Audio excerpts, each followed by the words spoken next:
Birth. அது அவருக்கு மிகப்பெரிய அடையாளத்தை கிரியேட் பண்ணி கொடுக்கும். ஏன்னா இது ஒரு ஹிஸ்டாரிக்கலான ஒரு மூவி இது. அது வந்து காலத்துக்கும் இது வந்து ஒரு டாக்குமெண்ட்ரியாக கூட கிரியேட் ஆகும். மற்ற படங்கள்லாம் இப்போ பிதாமகன் அது இதுன்னு ஏதோ ஒன்று பண்ணியிருக்காருன்னா அது ஒரு ஆக்டிங்கை நம்ம பார்ப்போம்.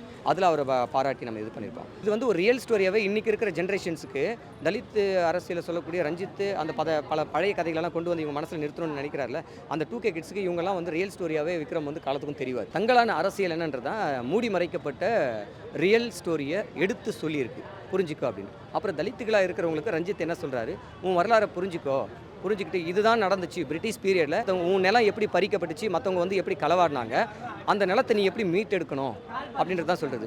தமிழ்நாட்டில் மட்டும் கிடையாது, அது கேஜிஎஃப் அந்த கோலார் கோல்டு ஃபீல்டாகவே இருந்தாலுமே, அது இன்றைக்கி கர்நாடகாவே இருந்தாலுமே அது உன்னோடதுன்னு சொல்கிறாரு. அது தமிழர்களாகிய இவங்க தான் போய் அதை வெட்டி எடுத்தாங்க.